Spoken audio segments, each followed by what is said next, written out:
Welcome to the Better Together podcast, where we look for ways we can work together to advance the gospel of Jesus Christ. Today, we have with us Pastor Jeff Silver. He's the pastor there at Springwood Free Baptist Church in Gastonia, North Carolina. And Pastor Jeff, you've been pastor for like 20 plus years, haven't you, at Springwood? Yes, sir. September will be 21 years. And we need to also point out that you have been a teacher. You have recently retired as a public school teacher. You're also active in the Foothills Association there in North Carolina and in the North Carolina Free Baptist Association, working, doing clerk work and all of that. And so you're really involved in our ministries there in North Carolina. And of course, the good work that you're doing there at Springwood. So thank you for taking the time to join us today, my friend. Yes, sir. Glad to be here, Dr. Lee.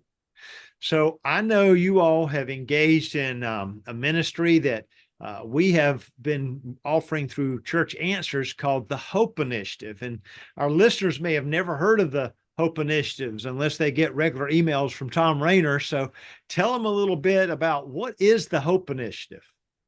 Well, the Hope Initiative comes with a devotional book, a 30-day devotional book called the Pray and Go.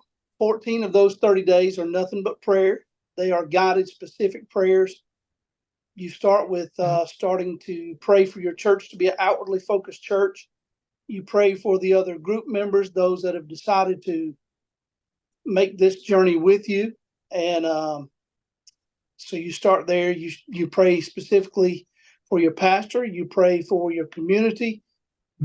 So 14 days of prayer out of those 30. And then the other 16, you do different things. You walk through the community, you pray for 10 homes, you write a letter to a business person in your community or a politician or somebody in your community, reaching out to them. Just basically, you're trying to get your church to change from being an inwardly focused church to being an outwardly focused church. And we've seen great success with it. So it sounds to me like you're describing something that we should be doing, but it also sounds like it wasn't that difficult for the church to do. And then you mentioned you've seen great success. So what kinds of success has the church experienced from this? Well, we've done it 5 different times since last July. My wife and I did it first in July, and that's when we really saw things take off in the church. Our average attendance in July of last year was 111 in the AM service in the morning. Our average for the month of June was 131 this year. Wow. So we've seen, we're averaging in the 130s. We've seen about 13 or 14 people saved. And families added to the church. I mean, it's just been, I can't really describe it. Wow, that is exciting. And so people are listening and I'm listening and I'm thinking, so this happens from just praying for people, reading and studying about evangelistic Bible passages, walking through in my neighborhood and sending notes, reaching out to various people.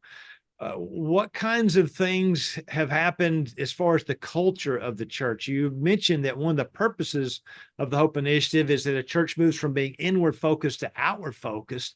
How is it that it has impacted the culture of the church? Well, I would say it's impacted the culture by bringing excitement. When the church starts seeing new people come in, we've seen, I think, somewhere around over 80 first-time visitors in this year, from when we started in July up to the end of June this year, about 83 first-time visitors. So when people in the church that aren't participating in the Pray and Go see these new visitors coming in, it brings excitement to them and they want to be a part of it. So the first group my wife and I did it in July, and then August we had 17 people do it. So we've had visitors, every single month, and it just brings excitement to the congregation when they see new faces. So I'm a listener, and maybe I attend my church. It sounds like I could learn a lot just by getting the book Pray and Go. But what if I'm a pastor and I feel like I've got a lot of things on my plate, and you were actually that kind of pastor. You were teaching as well as pastoring at the same time. How does this work for me as a pastor? How can I get this done as well as the other things that I must do as a pastor, or maybe even as a bivocational pastor? Well, I would say, Dr. Moody, that the time that it takes in the book is maybe, I don't know, somewhere between 7 and 15 minutes of reading. And then, like I said, 14 of those days are nothing but prayer. So you should be praying anyway. Just add that to your prayer. And then the other 16 days, it might take you a total of 30 minutes to do the book and the task, whatever it asks you to do. So it's really not that much. And the hope is it's a 30-day devotional. And the plan behind it is that they think after you do something 30 days, that it becomes a habit. And we've got people that still do it every single month. They do it every single month. They've just bought in. So it sounds like if they've done that, it wasn't a big taxing part of their life. It didn't create a lot of difficulty or extra burden, is what I hear you saying. Right. It does not. It's not a big task at all. So I'm listening to you. I am sold, buddy. I want to do it. How is it that I can go and do the Hope Initiative? Well, we went through your office, and then got the discount through churchanswers.com. We ordered the books. We had a sign up list in our church for everybody that wanted to participate, and then we bought everybody a book. And we asked them, and inside the book at the end of each day, it has almost like a contract where you sign, where you can be held accountable. Now, I didn't do it that way. The way I did it was I created a group text message on my phone with all of the group members in it. And I said, at the end of the day, or whenever you've done your day, when you've done the reading and the task that it asked you for that day, just simply text day 1 complete. And I kept a little spreadsheet and held everybody accountable. So it was great. That's cool. So there's got to be some sort of accountability action, is what I hear you saying. Like, hey, I've done it, and so I know I'm going to get asked about it, and it just helps me to all of us as a group to kind of come through and do it.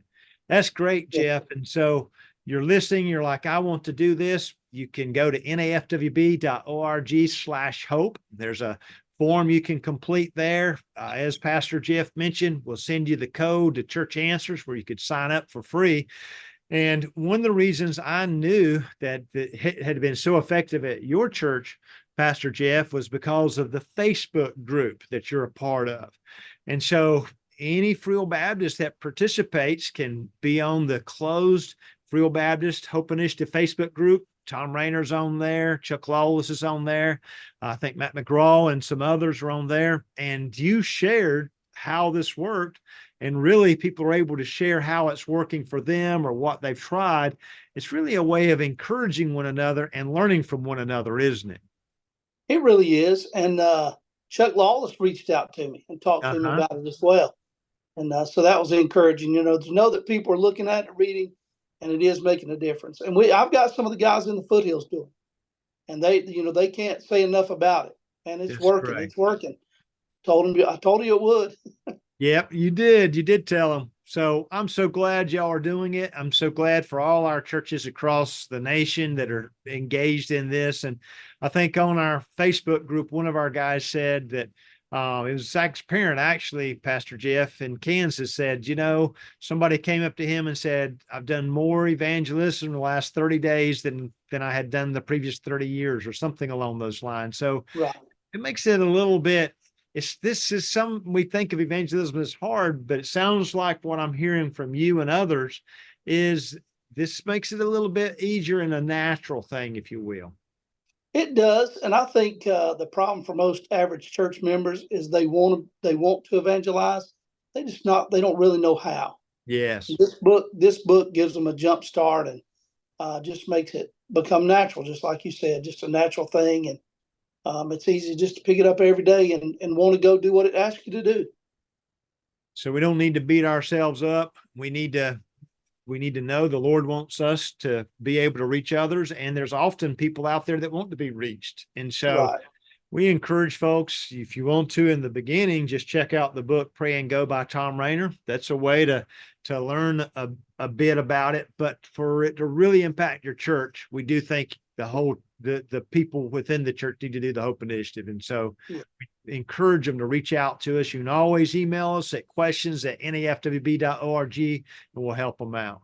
Well, Pastor Jeff, hey, thank you, first of all, for doing this. It's been a little over a year, actually right at a year since you started, I suppose. And I thank you for how you've impacted so many of the churches there in your area and in North Carolina, and for taking the time to share with us today. Thank you, my friend. Yes, sir. Absolutely, Dr. Moody. And we want to thank you. Thank you for taking the time to be with us today on the Better Together podcast. And remember, every little thing you do, it really does matter. It really does help when we come together and we work together for the gospel of Jesus Christ. We are better together. Thank you.